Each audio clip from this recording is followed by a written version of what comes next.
Winner coaching classes के इस नए वीडियो में पुनः आपका स्वागत है। आज हम लोग अध्ययन करेंगे एक इतिहास के महत्वपूर्ण टॉपिक जिसका नाम है प्रथम विश्व युद्ध। इसको विश्व युद्ध ही क्यों कहा गया? विश्व युद्ध का अर्थ ये निकला कि इसमें कई देश शामिल थे। हालांकि पहले जो युद्ध हुआ करता था, तो मान लीजिए कि बाबर जब युद्ध करता था, चाहे अकबर युद्ध किए, चाहे जो भी लोग अपने अपने राष्ट्र में ही युद्ध किए, अपने भारत में युद्ध किए, दो चार देश में जाके युद्ध किए, जो लोग मान लीजिए कि जो अफगानिस्तान से आए हुए थे, गौरी वौरी जो भी है सब। लेकिन यह जो था वो पूरे कई देशों में लड़ा गया और लगभग कितने देश थे? तो 37 देश इसमें भाग लेते। कितने देश थे? तो 37 देश। तो चलिए आज हम लोग इसकी शुरुआत करते हैं और देखेंगे कि सबसे पहले समय के बारे में जानेंगे कि कब इसकी शुरुआत होती है। तो इसकी शुरुआत जो हुई थी 28 जुलाई 1914। किस दिन शुरू होती है? 28 जुलाई 1914 में से और 11 नवंबर 1918 तक यह युद्ध चलता है। यानी इसकी शुरुआत कब हुई? तो 28 जुलाई 1914 से 11 नवंबर 1918 तक चला। जगह क्या था? तो जगह आपसे जब पूछेगा तो जगह आपसे कह सकते हैं कि यह एक जगह नहीं लड़ा गया। हालांकि यूरोप में भी लड़ा गया, एशिया में भी लड़ा गया, अफ्रीका भी शामिल था। यानी कि यूरोप महाद्वीप था, अफ्रीका था, उसके बाद आपका था यूरोप था, अफ्रीका था, उसके बाद से आपका था यूरोप, अफ्रीका और एशिया एक महाद्वीप था। ये कौन सा था? एशिया था। ये इन जगहों पे इसको लड़ा गया था। यानी कि जगह कौन कौन सा था? यूरोप था, अफ्रीका था और एशिया था। यानी आपसे पूछा जाएगा प्रथम विश्व युद्ध की शुरुआत कब हुई, तो आप कह सकते हैं 28 जुलाई 1914 से लेकर, और उसकी समाप्ति कब हुई? 11 नवंबर 1918 को इसकी समाप्ति हो जाती है। पुनः अब हम लोग देखेंगे जगह कहाँ हुआ, तो यूरोप में भी हुआ, अफ्रीका में हुआ, एशिया में हुआ। जैसे हम लोग पता है यूरोप में बहुत सारे कंट्री आते हैं, अफ्रीका में बहुत सारे देश आते हैं, एशिया में बहुत सारे देश आते हैं। ये सब देश एकजुट होकर और इस युद्ध को क्या करते हैं? लड़ते हैं और एक दूसरे से लड़े। जैसे हम देखेंगे इसका माध्यम क्या था, तो माध्यम था जल, थल और वायु। यानी कि देखिए कितना बड़ा। अभी तक हम लोग जो युद्ध देखते थे तो इसमें क्या था, या तो जल में युद्ध होता था या चाहे थल पे युद्ध होता था। लेकिन ये जो युद्ध लड़ा गया, जल में देखिए जल लड़ाई हो रहा था, जल में देखिए वहाँ लड़ाई हो रहा है, थल पे लड़ाई हो रहा है। उसके बाद से हवा में, यानी कि कई जगह पे इसका परिणाम देखा गया। जल में भी हो रहा है, थल पे भी हो रहा है, वायु में भी हो रहा है, चारों तरफ इसका युद्ध हो रहा था। कुल देशों की संख्या कितनी थी? तो 37 थी। कुल कितने देश थे? 37। शुरुआत कब होती है इसकी? तो जो शुरुआत थी, तो हम लोग पता चल गया कि अभी शुरुआत बताया गया किस दिन हुई थी, तो 28 जुलाई को। किस समय? 28 जुलाई को इसकी शुरुआत हो चुकी है। ठीक है। अब इसमें क्षति देखा गया। यानी क्षति क्या था, तो क्षति जब देखेंगे तो इसमें लगभग 1,70,करोड़ 1,70,करोड़, इसमें 1,70,00,000 क्या मारे गए थे? 1,70,00,000 1,70,00,000 लोग मारे गए थे। लोग मारे गए, जिसमें से 1,70,00,000 लोग मारे गए थे, जिसमें देखा गया कि 1,10,00,000 तो क्या थे? 1,10,00,000 सैनिक थे। कितने थे? 1,10,00,000 सैनिक थे। बाकी के जो थे, बाकी जो 7,000 बचे थे, वो क्या बचे थे?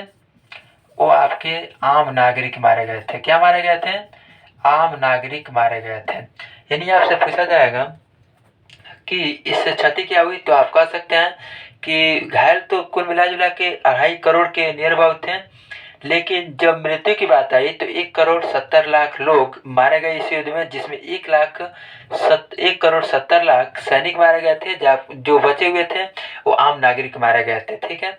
अब हम लोग अभी पढ़ेंगे इसके बारे में, मित्र राष्ट्र क्या होता है, धुरी राष्ट्र क्या होता है, उसका रीजन भी पढ़ेंगे कि इसका रीजन क्या है। तो रीजन ये था कि एक शासक थे वहाँ के, ऑस्ट्रिया शासक, जिनका नाम था जोसेफ। उन्हीं का एक उत्तराधिकारी होता है। क्या लिखेंगे? यानी कि ऑस्ट्रिया के उत्तराधिकारी चाहे लिख लीजिए फर्दिनेंद की हत्या। फर्दिनेंद यानी फर्डिनेंड की हत्या, यानी कारण क्या था? फर्डिनेंड कौन थे? तो कहेंगे ऑस्ट्रिया के जो शासक थे उन्हीं का अधिकारी था, और उस शासक का नाम क्या था? फ्रेंच जोसेफ था। तो हम लोग चलिए इस टॉपिक पे आते हैं कि कैसे इस युद्ध की शुरुआत की गई। तो इसमें दो देश हैं। कौन से देश हैं? दो देश ही प्रथम विश्व युद्ध की शुरुआत करते हैं, जिसमें पहले का नाम आता है सर्बिया और दूसरे का जो नाम आता है वो ऑस्ट्रिया आता है। पहले का नाम क्या है? सर्बिया, और दूसरे का नाम क्या है? दूसरे का नाम है ऑस्ट्रिया। दो देश हैं और दोनों क्या करेंगे? एक दूसरे से एक युद्ध की शुरुआत यहीं से होगी और एक दूसरे से उलझेंगे और यहीं से युद्ध की क्या हो जाएगी? शुरुआत हो जाएगी, जिसमें पूरा देश शामिल हो जाएगा। अब इसमें हम लोग देखेंगे जो सर्बिया था वहाँ का एक शासक होता है जिसका नाम है गैब्रिएले प्रिंसेप। उसका नाम क्या है? Gabriele Prinsep. क्या नाम था उसका? Gabriele Prinsep. जबकि ऑस्ट्रिया का जो शासक था उसका नाम था, शासक लिखिएगा, गैब्रिएले प्रिंसेप था। जबकि ऑस्ट्रिया का जो शासक था उसका नाम था फ्रेंच जोसेफ। क्या नाम था? French Joseph. उसका नाम क्या था? French Joseph. ऑस्ट्रिया को हमेशा हंगरी का इस्तेमाल करेंगे, ऑस्ट्रिया हंगरी इसको कहा जाता है। तो हम लोग को पता चल गया कि जो सर्बिया का शासक था उसका नाम क्या था? Gabriele Prinsep. और जो ऑस्ट्रिया का शासक था फ्रेंच जोसेफ। और इसी का उत्तराधिकारी था कौन? तो इसी का उत्तराधिकारी था फर्डिनेंड। कौन था? फर्डिनेंड था। फर्डिनेंड जिसकी हत्या हुई थी। अब ये भी पूछा जाता है कि हत्या हुई कहाँ थी? तो इसकी जो हत्या हुई थी, फर्डिनेंड की जो हत्या हुई थी, वो हुई थी एक देश पड़ता है जिसका नाम है बोस्निया। उस देश का नाम क्या था? बोस्निया। अब बोस्निया के यानी किसकी हत्या कहाँ हुई थी? तो बोस्निया के राजधानी सेराजेवा में हुआ था। कहाँ हुआ था? सेराजेवा में। यानी आपसे पूछा जाएगा ये भी कि फर्डिनेंड का जो हत्या हुई वो कहाँ हुई थी? तो बोस्निया एक देश पड़ता है। बोस्निया क्या है? एक प्रकार का देश है और इसी देश की एक राजधानी पड़ती है। जैसे अपने यहाँ दिल्ली राजधानी, उसी प्रकार बोस्निया की जो राजधानी थी सेराजेवा। और यहीं पे कुछ काम से गए हुए थे और वहीं पे इनकी हत्या कर दी जाती है। और हत्या किया कौन? तो सर्बिया के लोगों ने इनका हत्या कर दिया। कौन हत्या किया है? सर्बिया के लोगों ने। यानी कि हम कह सकते हैं प्रथम विश्व युद्ध की शुरुआत कहाँ से हुई? देखिए, तो ऑस्ट्रिया के एक शासक है फ्रेंच जोसेफ, जिनका एक उत्तराधिकारी है फर्डिनेंड कह रहे। वह क्या करता है? वह बोस्निया गया हुआ था। बोस्निया की राजधानी सेराजेवा गया हुआ था। वहाँ पे कुछ काम से गए हुए थे। तो वहाँ पे क्या करते हैं? सर्बिया के एक शासक हैं गैब्रिएले प्रिंसेप, उनके कुछ आदमियों ने उनका क्या कर देते हैं? हत्या कर देते हैं। किसका हत्या कर देंगे? तो फर्डिनेंड का। अब देखिए क्या होता है, किसी भी देश का यदि राजा मार लिया जाए, चाहे उस देश का उत्तराधिकारी मारा जाएगा, तो उस देश के लोगों में क्या होगी? थोड़ा सा ये होगा कि मतलब क्यों हमको, हमारे राजा को क्यों मारा गया? तो यही गुस्सा था इन लोगों के अंदर। क्या था? गुस्सा था। तो ऑस्ट्रिया के जो शासक हैं फ्रेंच जोसेफ जो थे, वो सर्बिया से क्वेश्चन करते हैं, सर्बिया से पूछते हैं कि आखिर कैसे मारा गया, चाहे कौन मारा, कैसे मारा, उसका एक रिपोर्ट मांगते हैं। तो रिपोर्ट मांगते हैं तो 1 महीने हो जाते हैं।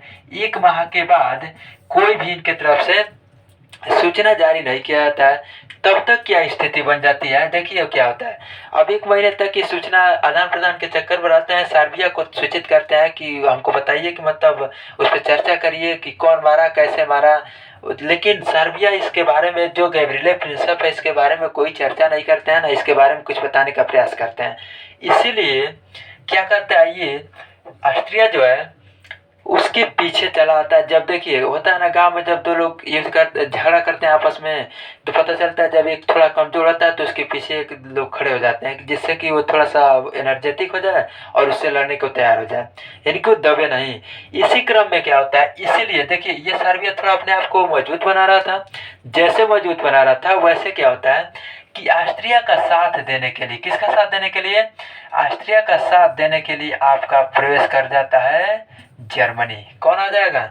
जर्मनी। और यहीं से विश्व युद्ध की क्या होती है शुरुआत। न जर्मनी आया होता न युद्ध की घोषणा हुआ होता। यानी जर्मनी जैसे आता है इसके पीछे तो ऑस्ट्रिया आग बबूला, यानी कि ऑस्ट्रिया के पास एक नया ताकत आ जाता है। और ऑस्ट्रिया जो होता है वह सर्बिया के खिलाफ युद्ध की क्या करता है, घोषणा कर देता है। और यहीं से प्रथम विश्व युद्ध की क्या हो जाएगी, शुरुआत हो जाएगी। यानी कि इसका मतलब क्या है कि सर्बिया को सूचित किया गया ऑस्ट्रिया की तरफ से, लेकिन ऑस्ट्रिया सर्बिया जो है किसी प्रकार का कोई सूचना नहीं दे रहा है। इसीलिए जो ऑस्ट्रिया होता है वहाँ के जो शासक थे फ्रेंच जोसेफ, उनकी सहायता करने के लिए जर्मनी पीछे चलाता है। और जर्मनी आता क्यों है उसका भी रीजन है, क्योंकि जर्मनी ऑस्ट्रिया और ये इसके पीछे होता है एक और देश होता है जो आपस में क्या हुए किए हुए थे, संधि किए हुए थे। और उसी संधि का कारण होता है कि ये दोनों आपस में क्या उसका सहयोग देने के लिए आते हैं। ठीक है, तो हम लोग देखेंगे कि ऑस्ट्रिया का सहयोग कौन करना चलाता है, जर्मनी आता है। जर्मनी जैसे सहयोग करने के लिए आता है तो जर्मनी जैसे इसके साथ गया तो ऑस्ट्रिया क्या कर दी, युद्ध की घोषणा कर दी। ऑस्ट्रिया क्या करेगा, तो सर्बिया के खिलाफ युद्ध की घोषणा कर दिया। तो जैसे सर्बिया के खिलाफ युद्ध की घोषणा करता है तो अब इधर देखिए दोनों तरफ युद्ध बढ़ता जा रहा है। इधर कौन आ जाएगा, सर्बिया की तरफ आ जाएगा रूस। और रूस क्या कहेगा कि यदि जर्मनी तू अगर सर्बिया पे युद्ध करेगा, सर्बिया पे आक्रमण करता है, चाहे ऑस्ट्रिया सर्बिया पे आक्रमण करता है तो सबसे पहले वह हमसे युद्ध करेगा। कौन कहता है, रूस क्या कहता है। तो देखिए यहाँ से लड़ाई क्या हो गया। अब देखिए ये दो लोग धीरे धीरे पीछे हो जाएंगे और ये सैनिक धीरे धीरे क्या होते जाएंगे आगे, रूस और जर्मनी आगे आगे। तो क्या करता है ये सर्बिया जो होता है, सर्बिया की तरफ कौन आ जाएगा, अब रूस आ जाएगा। और ऑस्ट्रिया की तरफ कौन आ गया, जर्मनी आ गया। जैसे जर्मनी आता है वैसे रूस क्या करता है, सर्बिया के पूरे देश में अपना सैनिक भेज देता है। क्योंकि हम लोग पता है कि सबसे ज्यादा सैनिक कौन रखा था उस समय, रूस के पास थे। जबकि सबसे जो ताकतवर देश था उस समय का 1914 के नियर अबाउट का सबसे जो ताकतवर देश था वो था जर्मनी। जर्मनी से कोई लोहा नहीं ले सकता था, जर्मनी इतना ताकतवर था। ठीक है, लेकिन देखिए जैसे रूस आता है तो जर्मनी को होता है ईगो। जर्मनी को ये होता है कि यार इतना छोटा सा देश, इतना कमजोर देश, यानी उसकी अपेक्षा, यानी कमजोर नहीं है रूस लेकिन इसकी अपेक्षा जर्मनी की देखते हो ना, जैसे कोई बड़ा आदमी है, छोटा आदमी इसको कुछ बोल देगा तो ईगो में आके कुछ भी कह सकता है। तो सेम कंडीशन है यहाँ पे। क्या होगा, जर्मनी क्या सोचता है, रूस के पास आता है और रूस से कहता है, जर्मनी जो होगा वह रूस को क्या कहेगा, रूस को कहता है यार इतना इसके पास औकात हो गया कि हमसे युद्ध करने के लिए तैयार हो गया। तो ये क्या कहता है कि अब ऑस्ट्रिया को कहेगा, जर्मनी जो होता है ऑस्ट्रिया को कहता है तो अब पीछे हट जा, अब हमारा जो युद्ध होगा अब रूस को पहले मारेंगे उसके बाद से फिर सर्बिया को मारेंगे। क्योंकि रूस की इतनी औकात कैसे हो गई कि हमारे खिलाफ क्या करता है, युद्ध की घोषणा कर दे और हमारे खिलाफ युद्ध कैसे करने के लिए तैयार हो जाए। तो जर्मनी क्या करता है, तो युद्ध की घोषणा कर देता है कितने तारीख को, तो रूस के खिलाफ जो है यह जो होता है युद्ध की घोषणा कर देता है। और वह कितने तारीख को करेगा, तो 1 अगस्त को क्या करता है, ये रूस के खिलाफ क्या करता है, युद्ध की घोषणा कर देता है। कितने तारीख को, 1 अगस्त को। देखिए 1 अगस्त को, यानी कि देखिए शुरुआत कहाँ से हुई, तो उस समय क्या था, सर्बिया थे और ऑस्ट्रिया थे। सर्बिया के जो शासक है गैब्रिएल प्रिंसेप है और फ्रेंच जोसेफ जो है ऑस्ट्रिया के शासक है। और इनके उत्तराधिकारी फर्डिनेंड की हत्या हुई है और इसीलिए क्या होता चला जा रहा है, इसमें युद्ध की बातें चल रही थी अभी। तब तक क्या होता है, ऑस्ट्रिया का सहयोग देना जर्मनी आ गया। अब जब जर्मनी इधर से आता है तो इधर से सर्बिया पहुंच गया, सर्बिया की तरफ से रूस पहुंच जाता है। जब रूस आता है तो जर्मनी को युग हो जाता है। और जर्मनी क्या कहता है कि रूस के पास इतने औकात जो हमारे सामने खड़ा होने की ताकत रखता है। तो यह कहा जाता है कि बहुत जो ताकतवर होता है तो हमेशा जो होता है छोटे लोग को दबाने का प्रयास करता है। तो सेम यही होता है। तो रूस क्या करता है, रूस भी दबने वाला नहीं है। तो यह क्या करता है, जर्मनी जो होता है 1 अगस्त को युद्ध की घोषणा कर देता है कि रूस हम तुमसे 1 अगस्त से युद्ध की प्रारंभ भी हमारे और तुम्हारे बीच हो जाएगा। तो रूस क्या करता है, अब देखिए रूस क्या करेगा, यानी इसकी शुरुआत कब होगी, 1 अगस्त को हो गई। अब रूस जो होगा, अब देखिए अब शुरुआत हुई नहीं तब तक रूस जो होगा क्या करेगा, तो रूस का एक परम मित्र है उसका नाम है फ्रांस। रूस का परम मित्र कौन सा है, फ्रांस है। अब ये क्या करेगा, रूस जो होता है कहता है कि यार देख लो आसपास की बात है तुम्हारे, यानी फ्रांस जो था जर्मनी के पास था, जर्मनी से भी बनता था। तो फ्रांस जो होता है जर्मनी से कहता है यार क्या उतना दूर युद्ध करने के लिए, क्या ज़रूरत है दूसरे के बारे में इतना चर्चा करने का, इसके बारे में क्यों अध्ययन कर रहे हैं हम लोग, चाहे उसके बारे में क्यों झगड़ा करने के प्रयास कर रहे हैं। तो करता क्या है, जैसे रूस समझाने का प्रयास करता है, रूस देखो रूस इसको क्या करता है, कहता है कि यार फ्रांस तो उसको समझा दो, नहीं तो उसको हमको समझता नहीं है कि हम क्या हैं, ठीक है। लेकिन जैसे ही कहता है तो फ्रांस उठ कर क्या करेगा, वो जर्मनी को समझाने का प्रयास करेगा, कहेगा कि यार क्या झगड़ा उगड़ा नहीं करना है, अच्छा युद्ध करने से कोई ये नहीं है, ये समझाने का प्रयास तो करता है। लेकिन जर्मनी और ज्यादा ईगो में आ जाता है कि यार अभी तक तो रूस था, फ्रांस की इतनी औकात हो गई कि कह रहा हमको समझाने वाला हो गया फ्रांस। तो अब देखिए ये क्या करेगा, जर्मनी जो होगा 1 अगस्त को इसके खिलाफ छोड़ दिया। अब जो होगा कहेगा 3 अगस्त को, कितने तारीख को, तो 3 अगस्त को क्या करता है, या किसके खिलाफ युद्ध की घोषणा कर देगा, फ्रांस के खिलाफ। किसके खिलाफ, फ्रांस के खिलाफ 3 अगस्त को युद्ध की घोषणा कर देता है। कितने अगस्त को, 3 अगस्त को फ्रांस के खिलाफ यह क्या करता है, युद्ध की घोषणा कर देता है। जैसे 3 अगस्त को फ्रांस के खिलाफ युद्ध की घोषणा करता है, वैसे ही ये फ्रांस जो होता है, फ्रांस जो होता है, फ्रांस के पास यानी कि देखिए क्या है, यह एक प्रकार का मान लीजिए कि यह हो गया जर्मनी, ठीक है, और यह बीच से रास्ते से आ रहा है और यहाँ पे है फ्रांस। तो बीच में एक देश पड़ता है, बीच में एक देश पड़ता है जिसका नाम क्या है, बेल्जियम है। इसका नाम क्या है, उसका नाम क्या था, बेल्जियम था। यानी देखिए यहाँ पे ट्विस्ट कहाँ से आ गया, सबसे पहले रूस है, रूस के खिलाफ 1 अगस्त की घोषणा हो चुकी।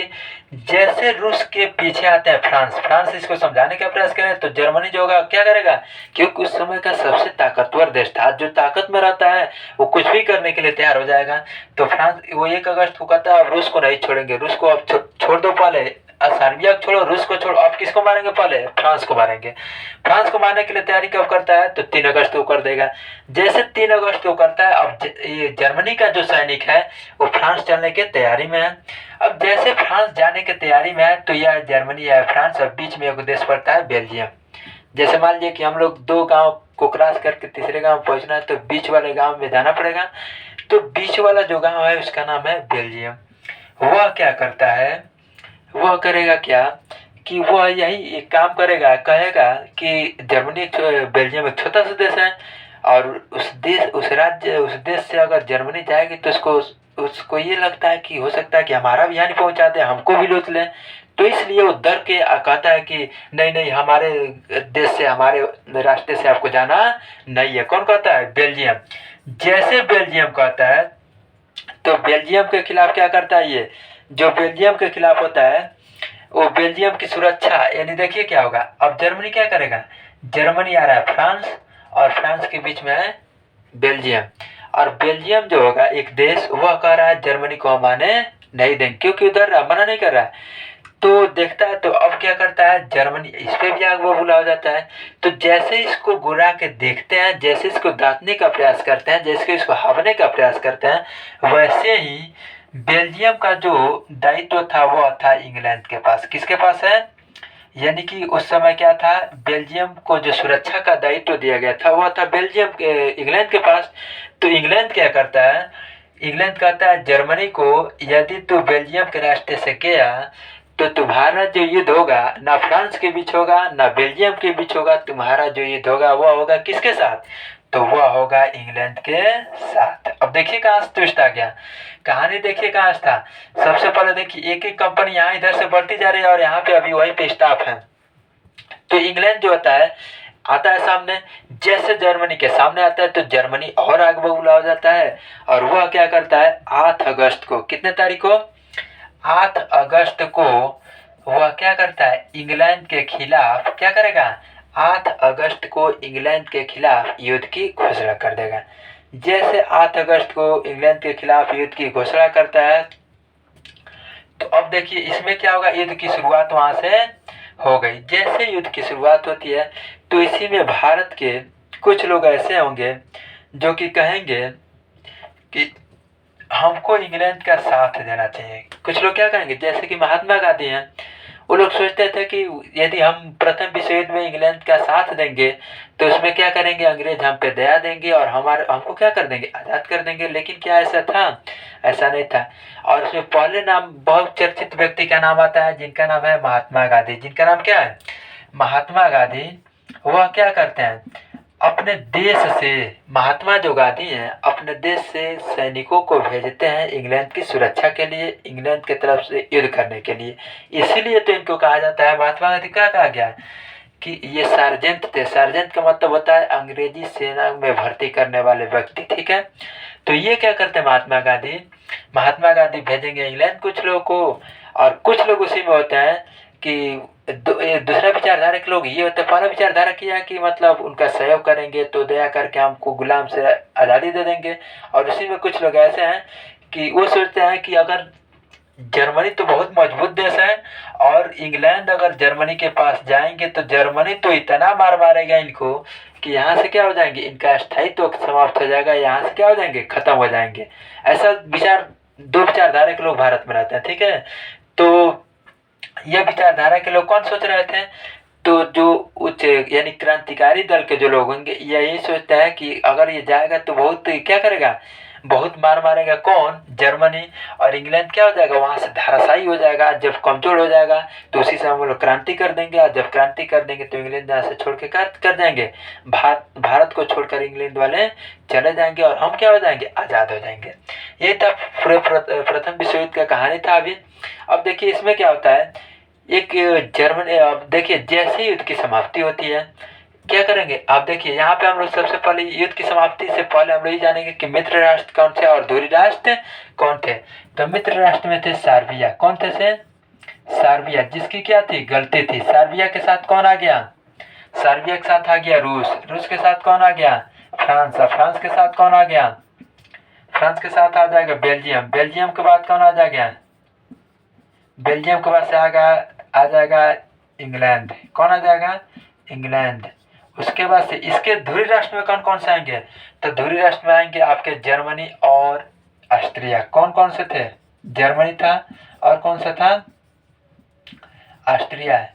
और एक और देश इसके साथ आ जाता है जिसका कभी कभी इटली भी आ जाता है। इसके साथ कौन आ जाता है? इसको माना जाता है कि जर्मनी के साथ कौन आता है? इटली भी इसी में शामिल होता है। किधर की तरफ? 1915 में अभी क्या हो जाएगा, शामिल। और भारत भी कहा जाएगा आंशिक रूप से। भारत भी क्या होता है, प्रथम धुरी राष्ट्र में। तो आपसे कई बार क्वेश्चन पूछा गया मित्र राष्ट्र कौन से, तो सर्बिया था, रूस था, फ्रांस था, बेल्जियम था, इंग्लैंड, यानी जिसकी गलती थी उसके तरफ। और जर्मनी, ऑस्ट्रिया और इटली जो थे धुरी राष्ट्र की तरफ थे। युद्ध की शुरुआत हो जाती है। युद्ध में क्या होता है, इतना ज्यादा जितना भी नुकसान हुआ उसकी जो खर्चा थी उस सब का सब किसके ऊपर डाला गया है, तो जर्मनी के ऊपर। जर्मनी के ऊपर इतना कर्जा डाला गया जिसमें लोगों के अंदर ये मानसिकता बन गई थी जर्मनी को इतना कर्जा डाल दिया जाए कि पुनः दोबारा एक नया जर्मनी को प्रति न किया जा सके, ठीक है। यानी पुनः दोबारा जर्मनी न उठ सके, इतना कर्जा डाला। यानी कि जितने लोग मरे गए थे जर्मनी से पूरा कर्जा दिया गया, जितना खर्च हुआ सब खर्च जर्मनी से लिया गया। यानी जर्मनी को इतना माइनस में कर दिया गया कि पुनः दूसरा जर्मनी न उत्पन्न हो जाए, इतना प्रयास था पूरे देशों का, ठीक है। उसी समय का एक बात होता है, हिटलर का नाम सुनेंगे। किसका नाम सुना है? हिटलर। एक हिटलर था उसी समय जो प्रथम विश्व युद्ध के समय घायल हो गया। एक सैनिक था वो घायल हो गया था प्रथम विश्व युद्ध में। तो इंग्लैंड के एक अधिकारी ने इसे क्या करता है, दवा वगैरह के इसको उसके देश भेज देता है। जैसे ये अपने देश जाता है तो 10 से 15 साल के बाद, कितने साल के बाद से, 10 से 15 वर्ष के बाद यही हिटलर इतना बड़ा शक्ति बन के उभरता है कि पूरे विश्व में फेमस हो जाता है। और यही क्या करता है, द्वितीय विश्व युद्ध में क्या होता है, शामिल होता है। चलिए